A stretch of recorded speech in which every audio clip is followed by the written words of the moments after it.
So thank you everyone for attending this virtual town hall. Certainly unprecedented times, and first time that I'm hosting a parent meeting as such. So hopefully it goes smoothly and we're able to answer some of the questions you may have and kind of give you an update on what has been going on at Whitin and what we are doing as we move forward for the remainder of the year, as well as in preparation for next year. So just a reminder that you can, if you have any questions throughout the presentation, to type your questions into the chat room feature that we have on there, and Mr. Irving and Mr. Rubin will be monitoring that. And at the end of the presentation, we will go through those questions. So thank you for that. And we will move forward. I do acknowledge that it is Cinco de Mayo, so I will try to be succinct and move through so that everyone can go on with their evening. So without further ado, just wanted to start off by thanking our Whitin families, our healthcare workers, our Hannaford workers, our Walmart workers, our retail workers. I know that we have many family members of Whitin students who are on the front lines and are working, you know, certainly essential workers, and are doing their best during this pandemic. And we really and truly appreciate the work that you're doing. Also wanted to acknowledge the Uxbridge PD and fire department for all of their hard work and supporting families during this time, both physically and emotionally. They do a great job of having fire trucks and police vehicles for parades, for birthdays. And I know a lot of our students have had some great smiles on their faces during their birthdays during this pandemic. So we appreciate that. Also wanted to thank all of you parents. I can say without a doubt that this has been a challenge. As most of you know, I have 3 children that do attend the Uxbridge Public Schools. And so while working full-time to support all of the students of Whitin, I'm also trying to support my 3 in doing their remote learning as well. And so I can tell you that I know and can empathize with all of you about the challenges that we are facing right now and being able to do this. I appreciate all of your support, and just remember that we're all in this together. And also want to just give a shout out to the students. I know most of them are not on this meeting this evening, but they're doing a fantastic job. What we're asking them to do, our 4 through 7 students, they really have risen to the challenge and have really gone above and beyond. You know, we've always stressed that these are unprecedented times, and we understand that this is not something that we're used to, and to just do your best. And kids are doing far beyond their best, and I really am appreciative of that. So did want to take a moment just to thank all of you for the work that you're doing. And of course, we certainly wanted to thank the teachers and the staff. They have just been phenomenal during this, working collaboratively to put out remote learning plans, to develop great lessons and opportunities, and really essentially learning on the fly. Zoom was not something that we used ever in school, and Google Classroom was something that most of the 6th and 7th grade classrooms were using on a regular basis, and 4th and 5th grade were just starting to dabble with it. And we use this saying a lot, but we're building the plane while we're flying it, and the teachers are really doing a fantastic job. So this does happen to be Teacher Appreciation Week, and so we ask that the students, if they can give a shout out to their teachers throughout the week, either in their Zoom meetings, their virtual meetings, or through an email. I know that that is far greater than any gift that we can give them. So definitely wanted to give a shout out to our Whitin teachers. So to move on, I don't know why that screen is blank. Just wanted to go over a little bit about our core tenets that we developed as a district at the beginning of the school closure. And I wanted to say at the beginning of the beginning of the presentation that if you have students either at the high school or at Taft, and you were in the meeting last night at Taft, you will find that a lot of the information that I will share tonight is very similar to what was shared at the town hall meeting last night, and also at the town hall meeting last week with Mr. Rubin.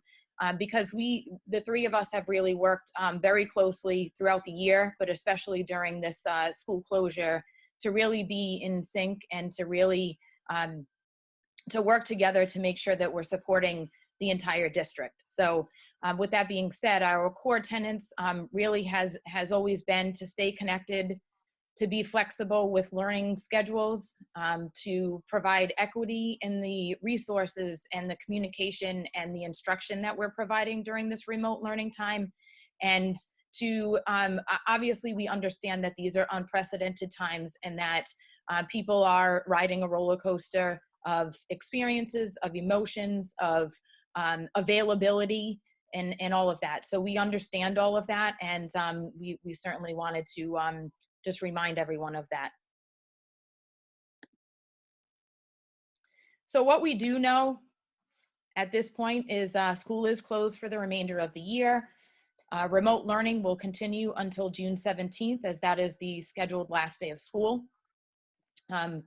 And that at this point, what we're really focusing on, and what we have been focusing on over the last couple of weeks with the schedules and the lessons and the instruction that the teachers have been providing, is on priority standards that are the standards that DESE has considered are the prerequisite standards for students to know and be exposed to for the remainder of this year in preparation for them to move on to the next grade.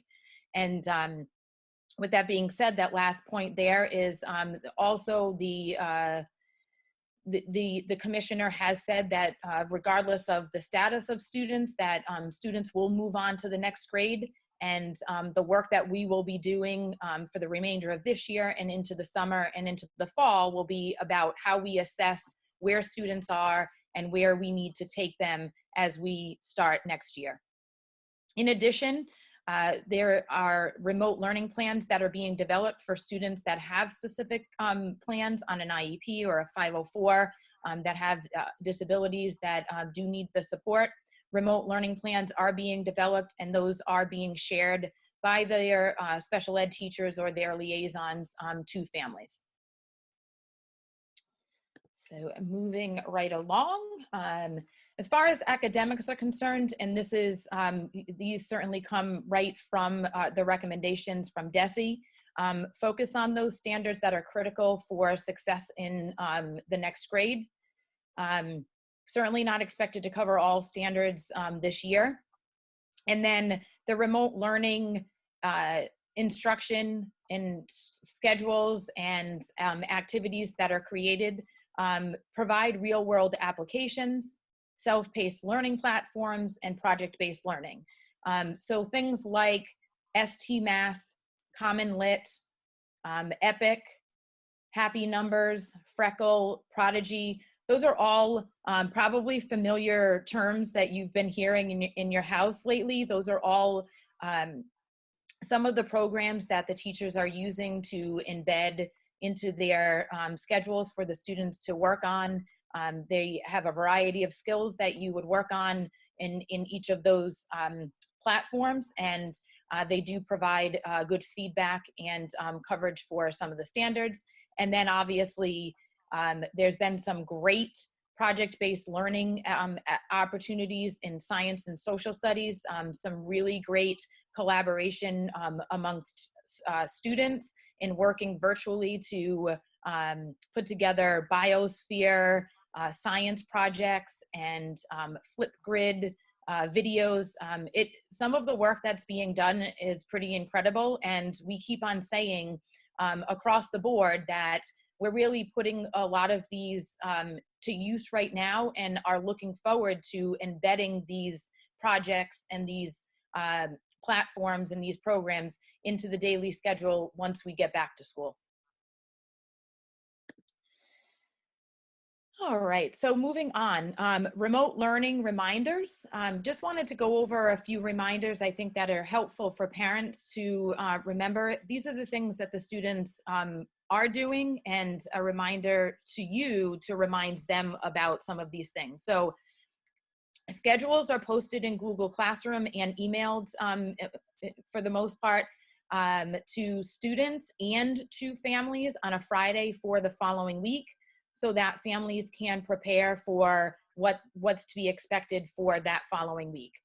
I know that that's been going on for a few weeks now, and it's been pretty successful that those schedules are coming out on a Friday. Although work is assigned on specific days in Google Classroom, and I know teachers are saying, okay, this is assigned on a Tuesday and it's due, tomorrow, there obviously is flexibility in completing that work. We know that, these are not ideal situations for anyone, and that all families are in different places in terms of their access to technology, in terms of their support at home. So teachers and staff do understand that there is flexibility in students completing that work throughout the week.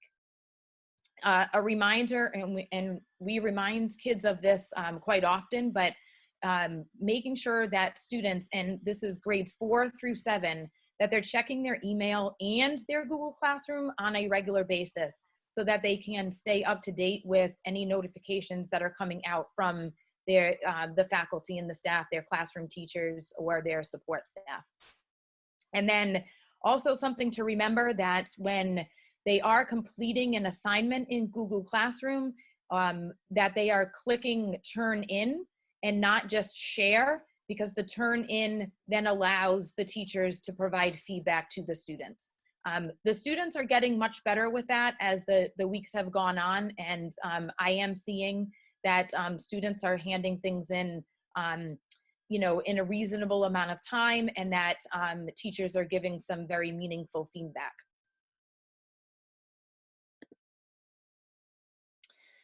Just a couple of reminders about virtual meetings. These virtual meetings, i.e. either Google Hangout or Zoom meetings, are happening on a regular basis throughout the week at all grade levels at various times throughout the day. 4th grade has a particular schedule. 6th grade has a different schedule as far as when they do their Zoom meetings and what the content of those Zoom meetings are. But really the goal of Zoom meetings, or virtual meetings in general, are to provide opportunities for connections to teachers with classmates, and also to review assignments. And it's important that students attempt to attend virtual meetings throughout the week. We understand that it may not be feasible for students to attend all of the virtual meetings that are scheduled, although I will say that there are a lot of students at Whitin that have perfect attendance at the virtual meeting. So I'm very proud of them for that. But we also understand that there are times where it doesn't work, or it's not feasible. But we do recommend that students do attempt to check in with their teachers at least once throughout the week, and if not more, if they need to. A reminder that students should be placed or should be in a place during these virtual meetings that are free of distractions, and that we really do encourage and want students to put their video on so that they can interact with their teachers and their peers. If there are extenuating circumstances, then we certainly understand that. And then also making sure that names are correct on their screen. So we've been reminding students that once they log into a meeting, that they change their name, so that way if the teachers can't see them on the screen, or there's a bad connection or whatever the case may be, that they the teachers know who is in on the call. And then just a reminder, and I appreciate parents' support with this, that that students are not sharing the links to and the passwords for these virtual meetings, because obviously these are not something that we want the public to be attending, that they are only for classmates. One thing I wanted to share in kind of to go along with all of this is just your help for those of you who have 6th and 7th grade, and particularly 7th grade students. I understand a lot of them are certainly capable of logging in and going to a virtual meeting on their own and being independent. But I ask for your support in just making sure that the students are in a place where they're free of distractions, and that they are logging in correctly at the beginning of a meeting, and then obviously once they're set, then they can do the virtual meeting on their own. In addition, 7th grade also is at that kind of awkward stage, really, for a variety of reasons. But I've noticed too, with having a 7th grader and a 6th grader and a 2nd grader at home doing this remote learning, that we tend to give a lot of support to the younger kids because they typically can't do things as much, especially on the computer, independently. So we tend to give more support to them, and we think that our 7th graders and in some instances our 6th graders are all set to be able to complete their work on their own. But we do notice, and we notice this even when we are in school, that while 7th graders want to have that independence, they do need to be checked on. They do need that support. They do need that encouragement. So I just remind you all of that, if you do have older students in the school, to just be sure that you're checking in with them, that they have a good understanding of their schedule throughout the week. Assist them if you can with time management, because that's something that's also important for them at this time, because this is new to them. This is different for them. Technology. So obviously want to give a huge thank you to the IT department. Mr. Missler and his team have been great in supporting all of us during this remote learning. So we appreciate that, and want to remind everyone that Chromebooks are still available for students who are in need. There's still a small group of people that are coming to pick some up tomorrow. What we're noticing at this point is that any devices that kids are using, if they are not working correctly, or the kids are having struggles being able to complete the work because some of the work has become a little bit more demanding, they are in need of Chromebooks. So please reach out to me if your child is in need of a Chromebook. And then also just in general, if you are having difficulty accessing work, if you're having difficulty with Google Classroom, if you're having difficulty logging into the virtual meetings, we are all here to support you. You can reach out to your teacher, you can reach out to any of the support staff, and we will certainly be able to help you. And that also goes not just for technology, but we also want to be sure that you acknowledge or that we acknowledge the fact that this is not easy, that there may be times where students are struggling, families are struggling, and we just want you to know that we are all here for you, even though we're not in the building. And we want to just remind you that we have a great support staff at Whitin that are here for you.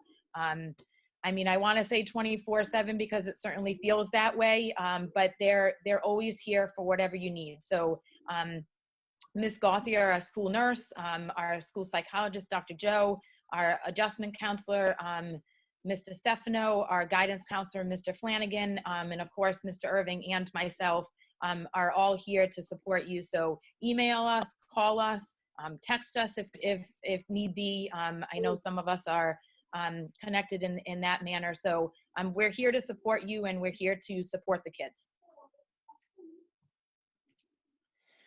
So to just go forward and as far as the remainder of the year is concerned, as I said earlier, the last day of school is June 17th. Schedules for the remainder of the 7 weeks of remote learning are going to stay consistent. Like I said earlier, we are going to be focusing on those prerequisite standards. And so those, the activities and the lessons and the instruction may change, but the schedules will stay consistent. They will be posted in Google Classroom on a Friday, and they will look similar to what they have looked like over the last 4 weeks.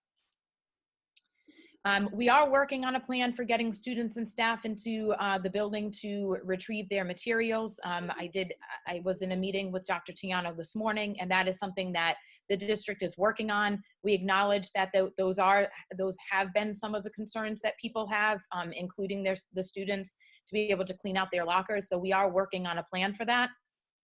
And then as far as the Chromebooks are concerned, we're also working on a plan for when those would be collected if you do have a school-issued Chromebook. Moving on, as far as considerations for the 2020-2021 school year, that is a mouthful, it still is. Supports needed for students as we return to school, supports needed for staff as well. That is all conversations that we are having now and will continue to have into the summer. And we will certainly be waiting for guidance from DESE as well, the Department of Ed, as well as what that would look like. I know there's been a lot of talk over in the news and you know, in the newspaper and on the internet in terms of what that would look like. But we are certainly taking all of those steps into consideration in our planning for next year.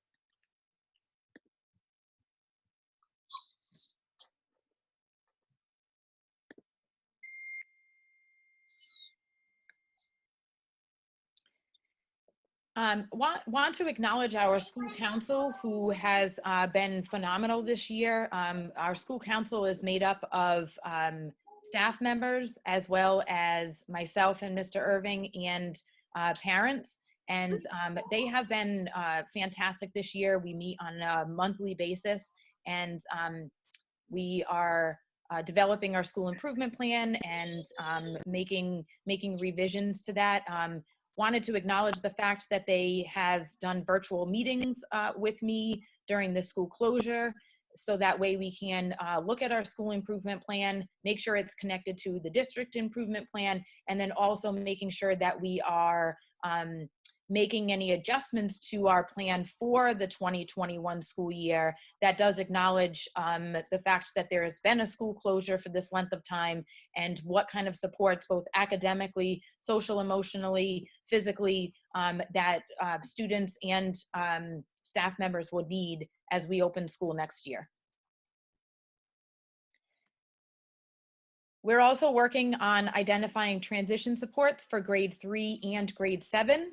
So the grade 3 students at Taft typically do a move-up day in the spring, and they do come up to the school. And I know that that's been a concern about how that would look. And so Mr. Irving and I are working on plans for doing that at least remotely for right now, and then hoping that once we get clearance to be back in the building in the summer, that we will do some kind of an open house for both grade 3 parents and students to come in and tour the building prior to the start of the school year. And then I do also know that Mr. Rubin and I are working on that similar transition for grade 7 as well, going up to the high school. And then also want to remind everyone, particularly grades, students that are currently in grade 3 through 6, that I did send out a parent placement letter, parent placement feedback letter this weekend, and I will share it again throughout the next couple of weeks. Within that letter is a link to a feedback survey form.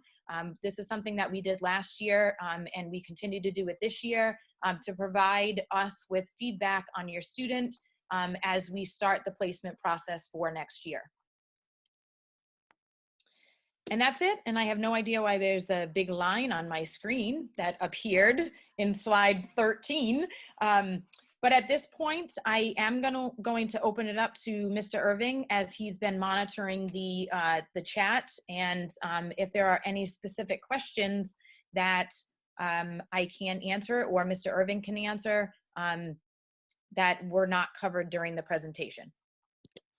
Mrs. DeMarco, could you speak a little bit on how the IEP accommodations are being addressed presently with the remote learning? So each of the special ed teachers have created remote learning plans. So it's essentially like an addendum to the IEP that does state the accommodations and modifications that are being made or utilized during this time of the remote learning. I know that special ed teachers are modifying the schedules that are put out. They work on those schedules prior to them being posted over the weekend, and they do modify them for individual students. And then they are also hosting, special ed teachers also host academic support times virtually, in addition to the classroom teachers doing the virtual meetings.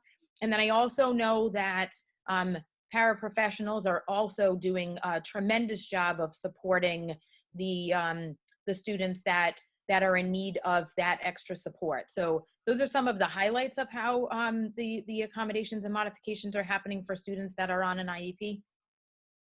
Okay. I know, Mr. Rubin, did you have any follow-up to that from your perspective with the accommodations and the IEPs? Yeah, I know it's something that is being seen as a concern in terms of transition. So we typically around this time of year would be having some very specific meetings around the seventh graders, and even start to talk about what high school programming will look like as far as the sixth graders would be concerned. So as far as the special education meetings for grade 7, if there were to be one that would be scheduled for April, May, or June, our team chair and liaisons generally do attend those.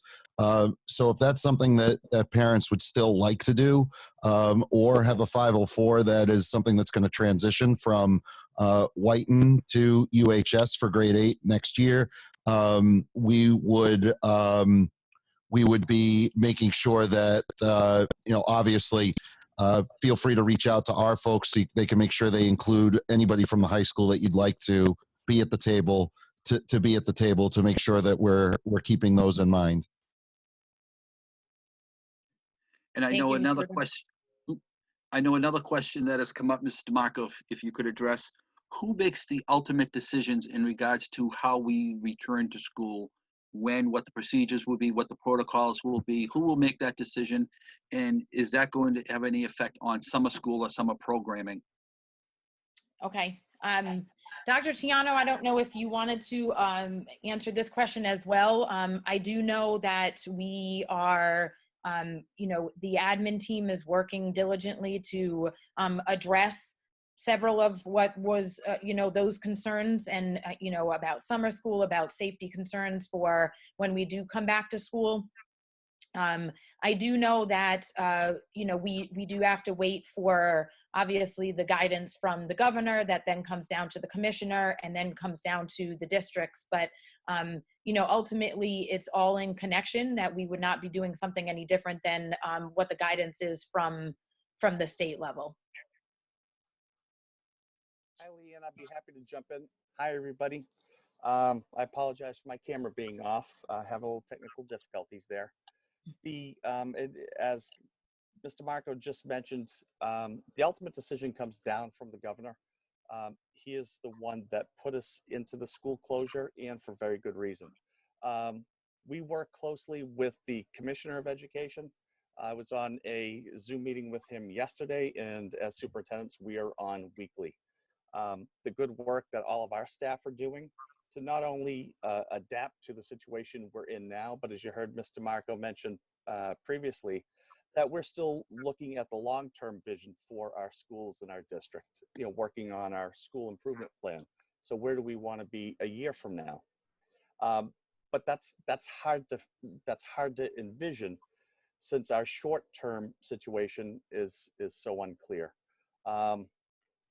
As we get direction, we work closely with the local Board of Health, as well as the Mass Department of Health, to make sure that guidelines that have been put in place for safety for our students, for our staff, for our families, for all visitors who come into any one of our schools or buildings. And quite frankly, this is something that we have not done before as educational institutions or towns. But I can assure you that everyone's working collaboratively around this. Regarding the physical safety of the schools and the cleanliness, we are definitely on top of that and are looking at our physical plants in terms of what adjustments need to be made, if any, should we return and when we return to school in the fall. But also, too, guidelines in terms of keeping folks safe while they're in the buildings. And we have a team in place that is working on a variety of different levels, from physical safety to the emotional and social well-being of our staff and students as well. And you heard Mr. Marco and Mr. Irvine, if they put together this presentation, they're focused on the academics. We have a lot going on here, and truly appreciate your patience and your collaboration with us. And as we know information, we will share it directly with you. Mrs. DeMarco, if you could comment a little bit about how the virtual classrooms are working. Is it a requirement of the teacher? Is it an option of the teacher? When do they use them? When do they not use them? That seems to be a couple of questions that we've had. Mm-hmm. So as far as virtual meetings or making connections, the most important thing is that teachers are making connections with students, and that could look very different in each of the grade levels, and it does look different in each of the grade levels. In 6th and 7th grade, we are cognizant of the fact that students do have more than one teacher, so we certainly don't want kids to be on virtual meetings and in front of a screen all day long. So those meetings are scheduled appropriately, so that way kids have time to complete their work, and they're not in front of a screen. There are times where the virtual meetings, the goal of the virtual meeting is just to have connections with the students and not necessarily do live lessons or do instruction. And then there are times where teachers are videoing their lessons, so that way the students can view the lessons at another time. It does vary from grade level to grade level and from each of the classrooms, but as far as there's no set expectation that teachers have to do a certain amount of virtual meetings throughout the week. It really is about what they see is necessary based on the needs of the kids, and also the assignments that are being completed. Okay. I think that summarizes the questions that I've seen come in through the chat room. Excellent. Okay. So at this point, that is all I have for this evening. Certainly, if there are any questions that you have that are more specific to your own child and your own child's experience or your concerns, you can certainly send me an email. You can send Mr. Irving an email. You can certainly reach out to me by phone as well, and we can certainly answer your questions more specifically and support you in whichever way we need to. So I also see in the chat room, I'm just kind of scanning through it as I'm talking. I appreciate all of the great comments that people are sharing about the teachers and the work that they are doing. I really can't say enough about how much the Whitin teachers have really stepped up, and I appreciate all of the parents for acknowledging that. So other than that, I think there was There was one question, Ms. DeMarco, that came up that was about uh, plans for additional accommodations, being proactive with respect to special education. And I'm not really sure if that's specific to a general case or if that's with regard to the programming in full. Yeah, and so I did just quickly see that as I was answering some of the other questions. So I would just ask that person who asked that question if they wanted to reach out to me individually, and I can answer that question specifically to their situation. Mm-hmm. So. And I just wanted to touch base on the question on the top. What is going to be done in regards to the 7th graders going to the 8th grade? We do have a couple of things being planned right now. We are working on a kind of a virtual grade 7 recognition ceremony where, similar to last year, we will be recognizing the 7th graders as they move on to grade 8. We'll be recording different segments and we will try to put it together into one video that we will release at the end of the year so that everyone will be able to see it as one. We'll be able to recognize each student, recognize what they want to be remembered for at Whitin School. So we're going to try to put that together. I know the PTO is working on a special present for them of a recognition t-shirt that they're in the process of getting orders ready for. And we also will have the certificate of recognition that we did last year for each student that we will get to them somehow, just recognizing that they completed their studies at Whitin Intermediate.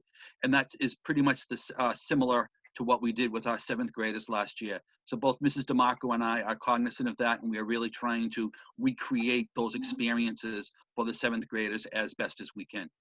Yeah, absolutely. So I think that's it. I thank you again for attending and taking your time tonight for listening to the presentation. I appreciate all of your support, and please know that I am here, and so is Mr. Irving, to support you in whatever we need to support you with. So thank you, everyone, and have a great evening.